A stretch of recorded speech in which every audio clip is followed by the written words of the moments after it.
Electronic media print media మిత్రులందరికీ కూడా నా నమస్కారాలు తెలియజేస్తా ఉన్నాను. నేను ఒక యువ శాసనసభ్యునిగా మీకు ఇంతకు ముందు కూడా చెప్పినా, ఎన్నోసార్లు చెప్పినా, ఈ భారతదేశంలో ఏకైక ముఖ్యమంత్రి అది కేసీఆర్ గారు మాత్రమే 2,32,000 ఉద్యోగాలకి నోటిఫికేషన్ ఇచ్చిండని చెప్తా వచ్చిన. ఇవాళ ఒక్క కేసీఆర్ గారు మాత్రమే ఈ భారతదేశంలో 2,02,000 ఉద్యోగాలని నింపింది ఒక కేసీఆర్ ఒక్కడే. నేను పదే పదే సవాల్ గురిస్తున్నా. ఏ కాంగ్రెస్ పరిపాలిస్తున్న రాష్ట్రమైనా సరే, ఏ బీజేపీ పరిపాలిస్తున్న రాష్ట్రమైనా సరే, కేసీఆర్ గారి కంటే ఒక్క ఉద్యోగం, గవర్నమెంట్ ఉద్యోగం ఎక్కువ ఇచ్చింది చూపిస్తే నా ఎమ్మెల్యే పదవికి నేను రాజీనామా చేస్తా అని పదే పదే చెప్పిన. ఇవాళ దాకా కూడా కాంగ్రెస్ వాళ్ళు కానీ బీజేపీ వాళ్ళు కానీ ఒక్కరు కూడా ఈ సవాల్ని స్వీకరించలే. అంటే దీని అర్థం ఏంటిది? యావత్ తెలంగాణలో ఉన్న ప్రతి యువత అర్థం చేసుకోవాలి, ఇవాళ కేసీఆర్ గారు చేసినట్టు ఏ రాష్ట్రంలో కూడా ఈ భారతదేశంలో చెయ్యలేదు ఏ ముఖ్యమంత్రి అనేది స్పష్టంగా కనబడతా ఉంది. కేసీఆర్ గారు అధికారంలో ఉన్నప్పుడు వీళ్ళు తప్పుడు ప్రచారం చేశారు. మా ప్రభుత్వం అధికారంలో ఉన్నప్పుడు ఏమని చేస్తున్నామా వీళ్ళు? కేసీఆర్ ఒక్క ఉద్యోగం ఇయలే అబద్దాల మీద అబద్దాలు చెప్పి చెప్పి చెప్పి వాళ్ళ బ్రెయిన్లన్నీ ఖరాబ్ చేశారు.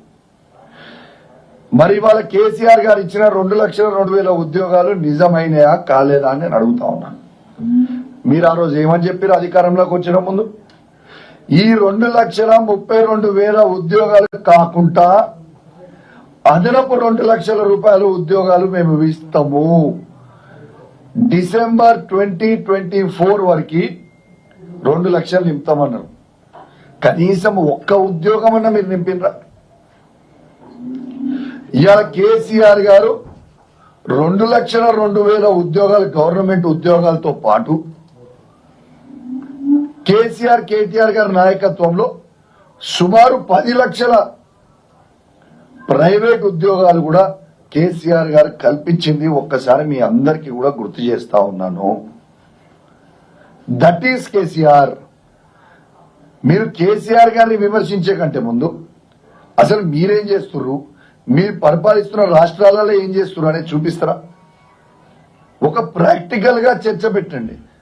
మేము అధికారం ఉన్నాము, మందబలం మా దగ్గర ఉన్నది, మేము ఏది పడితే మాట్లాడతాం, మేము ప్రతిపక్షాలకి మైక్యం, మా ఇష్టం ఉన్నట్టు మాట్లాడతాం అంటే కలవదు.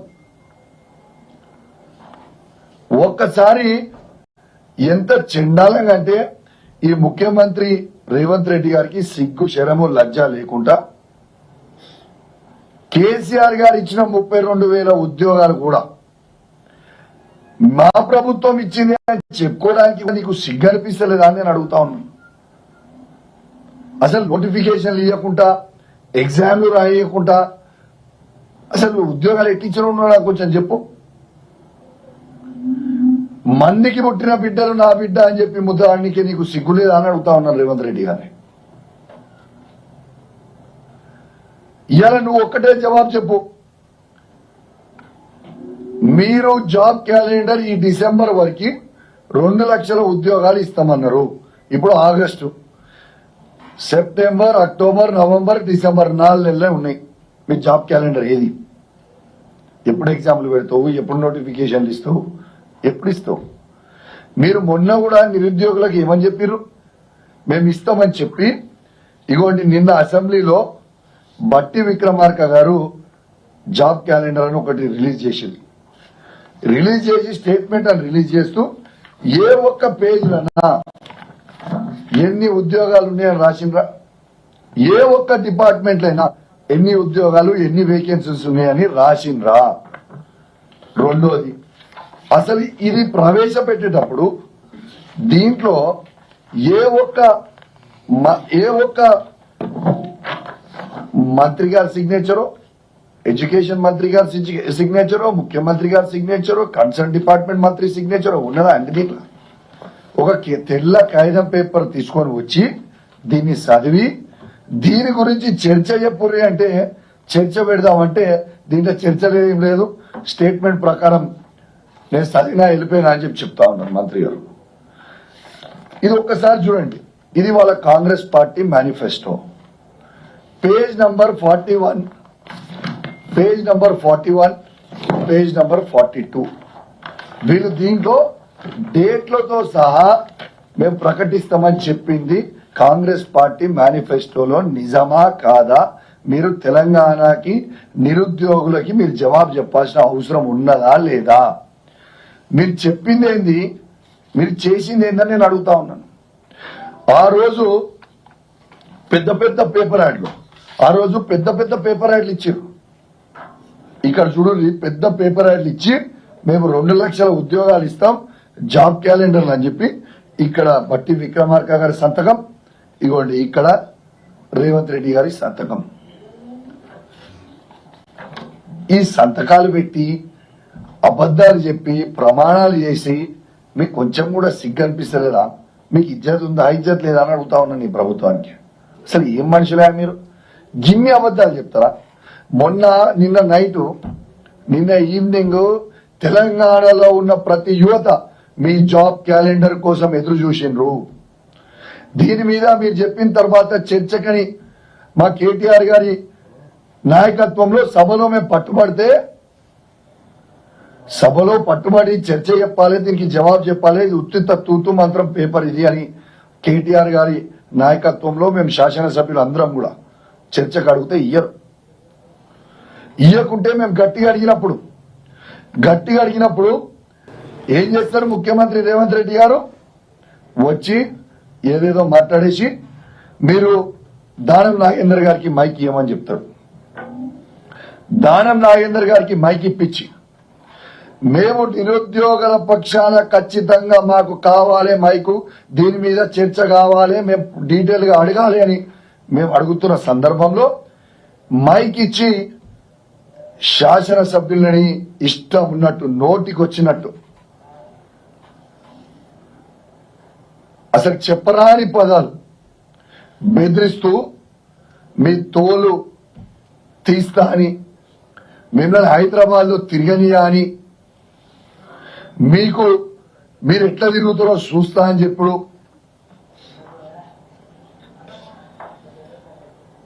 అమ్మ అని తిట్టడం, ఇది కరెక్ట్ సంస్కారమా అని నేను అడుగుతా ఉన్నాను.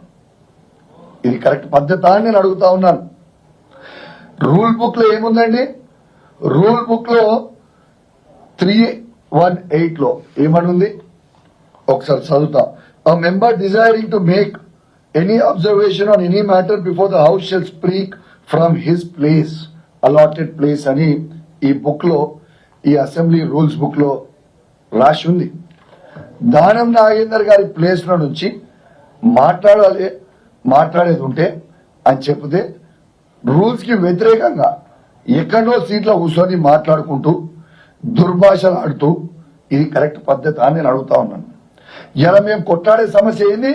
నిరుద్యోగుల కోసం మేము కొట్లాడుతుంటే యావత్ నిరుద్యోగులని మొత్తము ఇవాళ దానం నాగేందర్ గారు చెడ్డ మాటలు తిట్టింది కూడా యావత్ నిరుద్యోగులు ప్రతి ఒక్కరు కూడా అబ్జర్వ్ చేయాలని చెప్పి నేను విజ్ఞప్తి చేస్తా ఉన్నాను.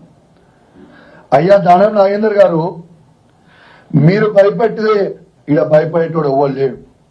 హైదరాబాద్ నడి బొడ్డుల్నే తిరుగుతున్నా. నీకు దమ్ముంటే నువ్వు మొగోనివే అయితే చెప్పు, నేను ఏడికి రావాలి చూసుకుందామన్నావు కదా. నీ ఖరీదాబాద్ చౌరస్తాకి రావాలనా, అశోక్ నగర్ చౌరస్తాకి రావాలనా, నువ్వు డేట్ టైం పెట్టు, నేను రావడానికి సిద్ధంగా ఉన్నా బిడ్డ దానం నాగేందర్. నీ రౌడీజం చేస్తా అంటే భయపెట్టిస్తే ఈడ ఎవ్వడు కూడా నీతో భయపడేటోడు లేడు అని దానం నాగేందర్ గారిని హెచ్చరిస్తా ఉన్నాను. దానం నాగేందర్ గారు మర్చిపోయినట్టున్నావు. ఇట్లాంటి మనందరం కూడా కాంగ్రెస్ పార్టీలు ఉన్నప్పుడు ఇట్లాంటి పిచ్చి కూతలు నువ్వు కూసినప్పుడు ఉప్పల్లో నిన్ను మా ఉప్పల్ లక్ష్మారెడ్డి గారు, సుధీర్ రెడ్డి గారు, ఎల్బీనగర్ సుధీర్ రెడ్డి గారు నిన్ను ఉరికిచ్చింది మర్చిపోయినావా? మళ్ళొక్కసారి కావాలా నీకు? మళ్ళొక్కసారి చేస్తాం ఏదో రోజు, టైం దగ్గరకు వచ్చిన రోజు. నీకు నడవనికినే చేత కాదు, నువ్వు నన్ను ఉరికిస్తావే? నీ 65 ఏళ్ళ నువ్వు, మేము 39 ఏళ్ళు. నీకే అంత దుల ఉంటే మాకెంత దుల ఉండాలి బ్రదర్? నోరు దగ్గర పెట్టుకొని మాట్లాడు. దానం నాగేందర్ గారు, నువ్వు టీ షర్ట్లు వేసుకొని పౌడర్ కొట్టుకొని తాజ్ కృష్ణాలో తిరుగుతున్నట్టు ఆడపోయి ఇండోర్ గేమ్స్ ఆడినట్టు అనుకుంటున్నా అయింది. ఇక్కడ ఉన్నది కేసీఆర్ నాయకత్వంలో, ఇక్కడ ఉన్న మేము అందరం కూడా శిష్యులము, కేసీఆర్ గారు శిష్యులము. నువ్వు భయపెట్టిస్తే బెదిరిస్తే భయపడేటోడు ఎవడు ఉండడు. తస్మాత్ జాగ్రత్త. నీకు ఇజ్జత్ ఉంటే, సిగ్గుంటే, శరం ఉంటే, లజ్జ మానం ఉంటే కేసీఆర్ గారు పెట్టిన భిక్ష అది నీకు ఎమ్మెల్యే పదవి. నీకు దమ్ముంటే రిజైన్ చేసి పార్టీ మారు. రిజైన్ చేసి పార్టీ మారి వేరే పార్టీ నుంచి వచ్చి గెలిచినాక మాట్లాడు. సిగ్గు లేకుండా మా బీఫా మీద గెలిచి నువ్వు మాట్లాడుతున్నావు, ఇష్టం ఉన్నట్టు మాట్లాడుతున్నావు. నువ్వు మేము సవాల్ విసురుతున్నాం, నువ్వు రిజైన్ చేసి మళ్ళా పోటీ చేయి. కానీ నువ్వు ఆడి నుంచి ఉండి మా శాసనసభ్యులని మమ్మల్ని బెదిరిస్తే భయపడేటోళ్ళు ఎవరు లేరని తెలియజేస్తూ, మరియు యావత్ తెలంగాణ లోకానికి కూడా నేను దయచేసి గమనించమని కోరుతా ఉన్నాను. ఒక శాసనసభ్యుల్నే స్పీకర్ సాక్షిగా మిమ్మల్ని చంపేస్తాము, మిమ్మల్ని రోడ్డు మీద తిరగనీయము అని బెదిరిస్తా ఉంటే ఇవాళ ప్రజల పరిస్థితి ఏందో ఒక్కసారి మీ అందరు కూడా ఆలోచన చెయ్యండి అని తెలియజేస్తూ సెలవు తీసుకుంటా ఉన్నాను. జై తెలంగాణ, జై కేసీఆర్.